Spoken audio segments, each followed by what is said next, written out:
اللہ کے دین کے لیے مر مٹنا نہیں چاہتے. نبی صلی اللہ علیہ وسلم نے اسی منظر کو بتاتا اپنے حدیث میں بیان کیا. اس وقت تمہارا کیا حال ہوگا جب تمہاری عورتیں بے خانہ ہو جائیں گی, تمہارے نوجوان بدچین ہو جائیں گے, اور تم دین کے راہ میں جدوجہد نہ چھوڑ بیٹھو گے. شروعات دراصل جو ہے خواتین سے ہوتی ہے. اس کا مطلب یہ نہیں کہ میں خواتین کو بلیم کر رہا ہوں. خواتین کو ایک پتنگ کی طرح استعمال کیا جاتا ہے. سبجیکٹیفائی آبجیکٹیفائی کیا جاتا ہے. خواتین کوئی چیز ہے, بس اس سے زیادہ کچھ نہیں ہے اس سماج کے اندر. یہ وہ فیمنزم کا فتنہ ہے جس میں باتوں پر ہمارے گھروں کے اندر بھی داخل ہو چکا ہے.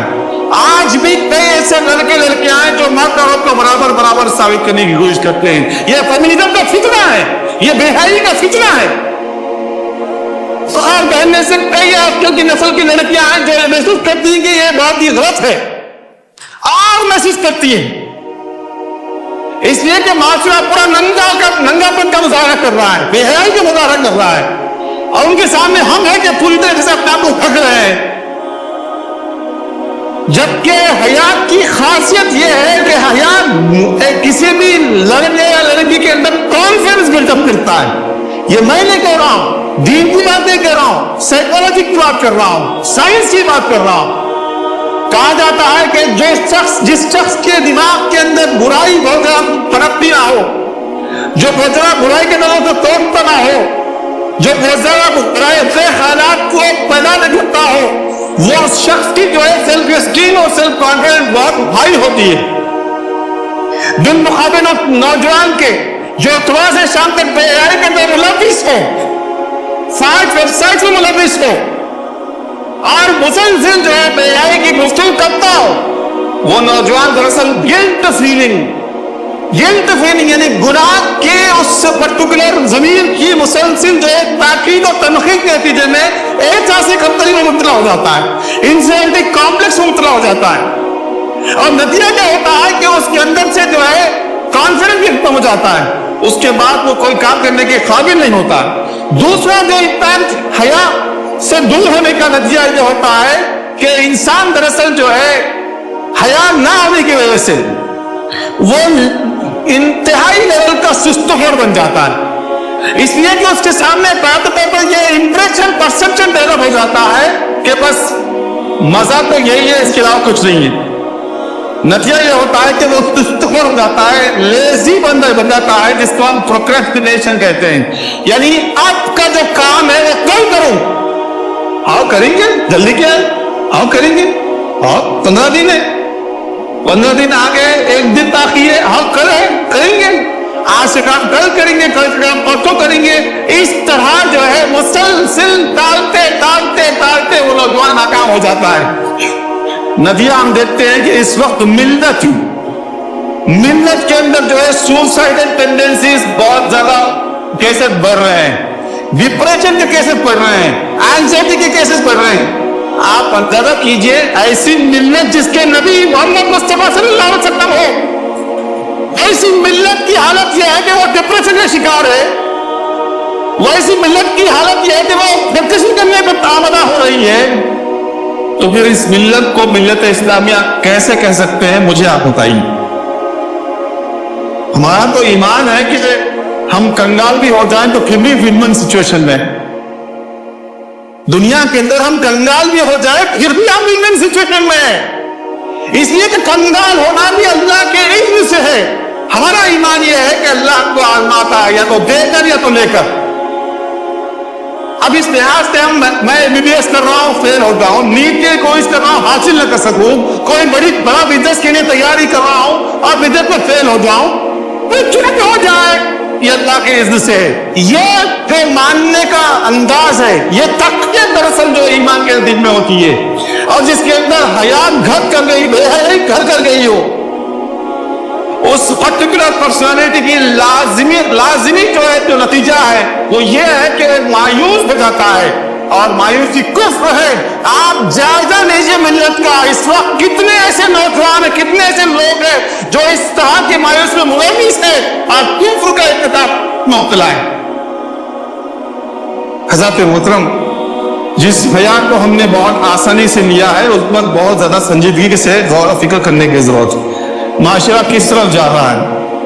حیدرآباد میں ایک ایسا جو کالونی کے اندر جو ہے یہ سمجھتے تھے کہ بہت دیندار گھر ہے, بہت دیندار گھر ہے, چونکہ حضرت کی داڑھی اتنی لمبی, مسلسل 5 دن نماز میں دکھائی دیتے تھے اور مسلسل جو ہے دین کی باتیں کیا کرتے تھے.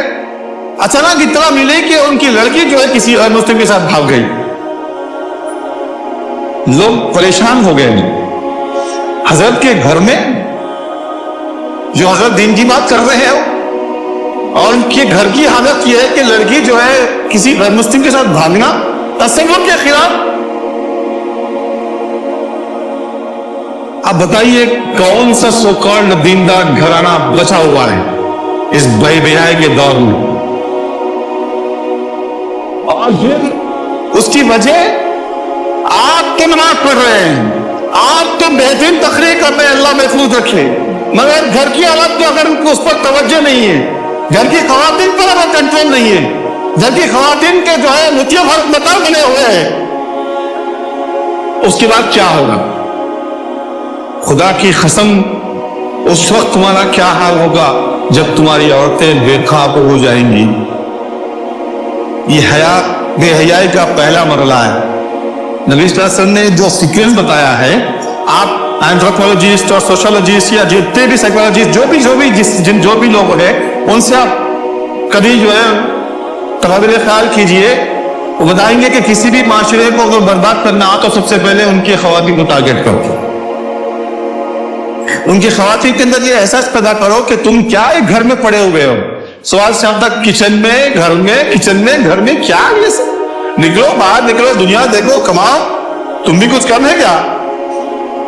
وہیں پر قصہ ختم. ان خواتین کے اندر وہ احساس ہم کچھ کم ہیں. اس وقت تمہارا کیا حال ہوگا جب تمہاری عورتیں بے قابو ہو جائیں گی. عورتیں جس کی گود میں مجاہدین پلنے بڑھنے کی ضرورت ہے, ویسی عورتوں کا حال یہ ہے کہ ان کے اندر اتنی بے صبرا پنا ہے کہ چھوٹا بچہ روتا ہے تو اس کو فون چپکا کر جو ہے دودھ کے باٹل ان کے منہ میں رکھ دیتی ہیں. بتائیے ایسے گودوں سے مجاہدین پیدا ہم نے کیا؟ ایسے گودوں سے مجاہدین پیدا ہونا ممکن ہی نہیں ہے. ایسے گودوں سے غلام پیدا ہوں گے, دنیا کے کتے پیدا ہوں گے قرآن کے مطابق, جو دنیا کے لیے مسلسل لپکیں گے, مسلسل دنیا کے مبتلا ہوں گے. ان کی کامیابی دراصل مادی کامیابی تو ان کی کامیابی ہے, جبکہ اللہ تعالیٰ نے بات کا واضح طور پر بیان کیا, ومن زحزح عن النار فادخل الجنة فقد فاز. کامیاب تو وہ ہے جس کے تعلق سے ایک فیصلہ ہوا کہ وہ جنتی ہے. ناکام و نامراد وہ ہے جس کی طرف سے فیصلہ ہو کے دوزخی ہے. ہمارے سامنے کرائٹیریا کیا ہے, ہمارے سامنے فیکٹر کیا ہے, کامیابی سکسیس کا فیکٹر کیا ہے. ہم اگر جو انٹر کامیابی کے ساتھ مکمل کر لیے اور اس کے بعد پھر MBBS کر لیے یا انجینئرنگ اچھی طرح کر لیے, بہترین جاب حاصل کر لیے, وہ کامیابی ہے. کہ اس کے علاوہ کوئی کسی اور چیز میں اترا ہو جائے. حضرات محترم, اس بات کا جائزہ ملت کے بڑوں سے لے کر نوجوانوں کو لینا ضروری ہے.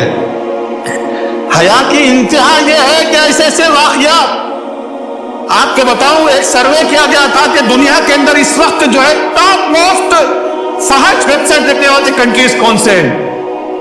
آپ تعجب کریں گے, بلکہ میرا آپ کے لیے خون کے آنسو بہانے کا موقع یہ ہے.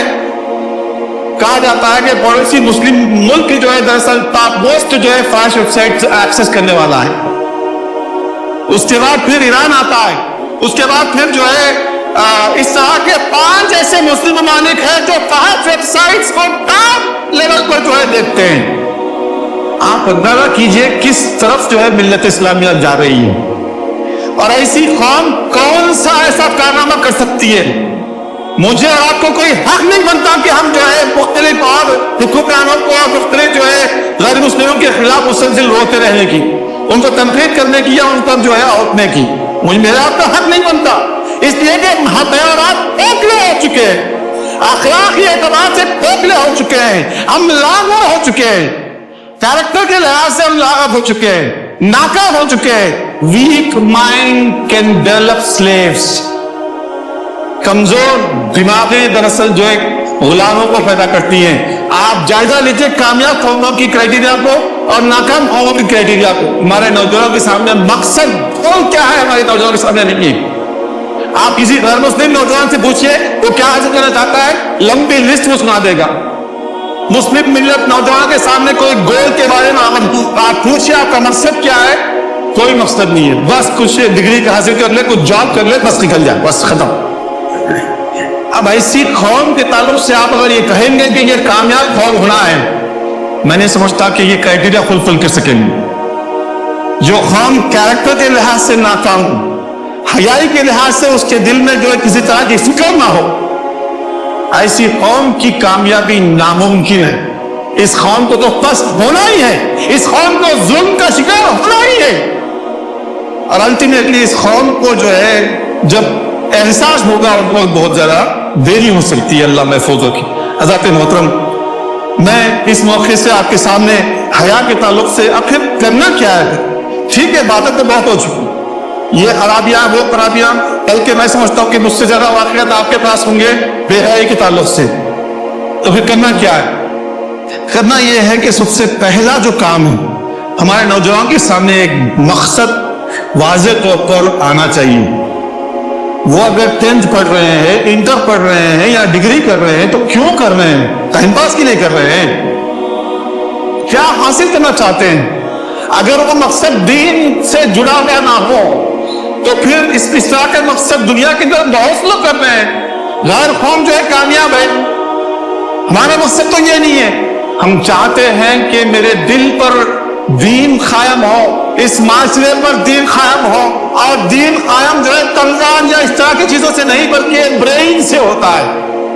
جس نوجوان کے اندر جو ہے کہا جاتا ہے کہ برین کا ایک حصہ ہوتا ہے پری فرنٹل کارٹیکس, وہ کمزور ہو جاتا ہے, بے حیائی جب گھر کر جاتی ہے.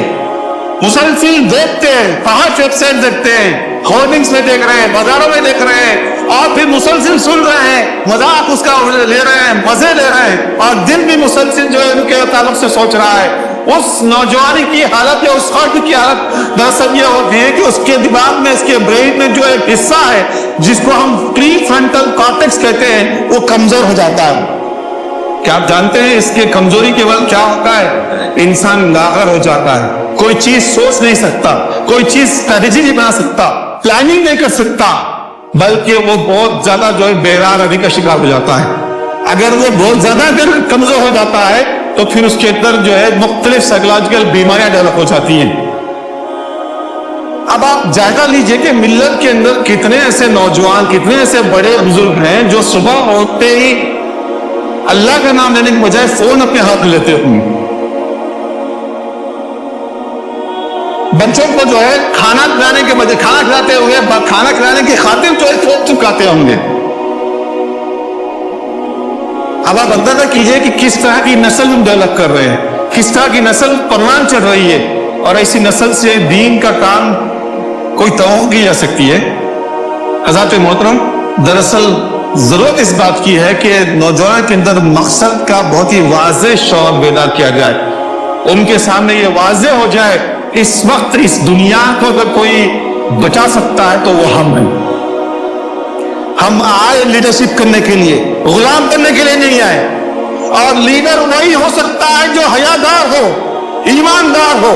بے حیا, بے شرم اور بے ایمان جو لیڈر سے ان کے کیا ریزلٹ سے دنیا دیکھ رہی ہے. کوئی کنٹری باقی نہیں ہے. بے حیا اور بے ایمان جو لیڈرز جو بنے ہوئے ہیں, ہم کو ان کے مقام پر پہنچنا ہوگا.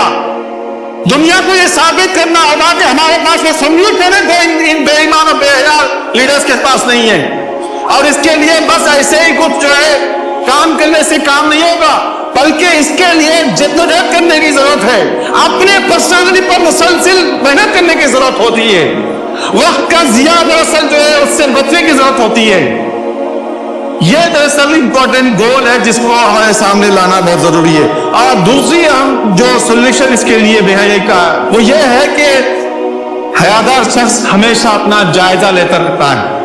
میں آپ سے بات کر رہا ہوں, میں اپنا جائزہ لیتا رہا ہوں کہ کوئی ایسی بات تو نعوذ باللہ میری زبان سے نہیں نکل رہی جس کی وجہ سے جو ہے مجھے گناہ میں مبتلا کر جائے. تو حیادار شخص میں آپ ہم سب اگر حیادار ہیں تو ڈیلی ریگولرلی فجر کے بعد یا عشاء کے بعد سونے کے وقت یا اٹھنے سے فوری بعد جائزہ لیں کہ کل دن بھر کا جو ہے کیا میرا روٹین تھا، کتنے آورز میرے فون میں گزرے، کتنے گھنٹے میرے دوستوں کے ساتھ لغویات میں، چوراستے پر رات میں، چبوتروں پر گزرے، کیا باتیں ہوئی، کس طرح کی باتیں ہوئیں اور کس طرح کا ریکارڈ ہوا، اس بات کا جائزہ میں لوں۔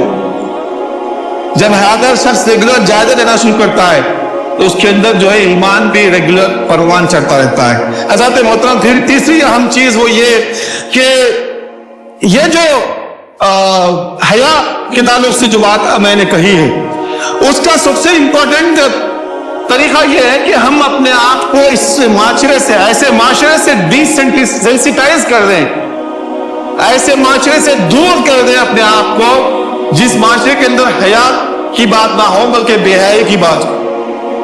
نبی صلی اللہ علیہ وسلم نے فرمایا دوست ایسا ہو جس کو دیکھ کر خدا یاد آ جائے، ایسی دوستی ہم کریں جس کے ساتھ رہیں تو ایمان تازہ ہو جائے۔ اگر ایسی دوستی آپ کی نہیں ہے تو ایسے دوست اگر آپ کے ہیں جس کی وجہ سے آپ کو بار بار بے حیائی کی طرف راغب کر رہے ہو تو بہتر ہے کہ آپ اکیلے زندگی رہیں، بس بہتر ہے۔ اس لیے کہ اللہ تعالیٰ تعالیٰ طور پر میں نے جو قرآن کی آیت آپ کے سامنے پڑھی اس کا ترجمہ یہ ہے کہ بے شک آنکھ، کان اور دل کی باس پرس ہونی ہے۔ اللہ تعالیٰ جائزہ لے گا کہ آپ کیا دیکھ رہے تھے، کون سے سیکنڈ، کس پرٹیکولر سیکنڈ پر آپ کیا دیکھ رہے تھے، کیا سن رہے تھے، کیا سوچ رہے تھے، محسوس کر رہے تھے، فیل کر رہے تھے، اس بات کا جائزہ لے گا۔ اور قیامت کے بہت بڑے پردے پر جو ہے پورے چیزیں لا کر دکھا دے گا پوری انسانیت کے سامنے۔ اس وقت تمہارا کیا حال ہوگا جب تمہاری نوجوان بدجلن ہو جائیں گے۔ آپ اس حدیث کا جائزہ لیجئے، خواتین کے بعد نوجوان کا ذکر کیا گیا، اس لیے کہ نوجوان وہی ہے جو دین کو آگے لے کر چلتے ہیں۔ اگر وہ دین کو آگے لے کر نہ چلیں بلکہ نعوذ باللہ بدجلن ہو جائیں، ایسے بدجلن قوم سے، ایسے بدجلن نوجوان نسل سے کیا حاصل ہوگا؟ ناکام قومیں ایسی ہی برباد ہو جاتی ہیں۔ پھر اسی حدیث میں نبی صلی اللہ علیہ وسلم نے آگے فرمایا اس وقت تمہارا کیا حال ہوگا جب تم دین کی راہ میں جدوجہد کرنا چھوڑ بیٹھو گے۔ حیا جس کے اندر نہیں ہوتا ہو اس کو دین بھی پسند نہیں آتا ہے، دین کا کام بھی پسند نہیں آتا ہے، دین کی بات بھی سمجھ میں نہیں آتی ہے۔ حضرات محترم، اس کیفیت سے ہم سب کو نکلنے کی ضرورت ہے۔ یہ وہ تین چیزیں ہیں جس پر مجھے آپ کو مسلسل جو ہے کام کرنے کی ضرورت ہے۔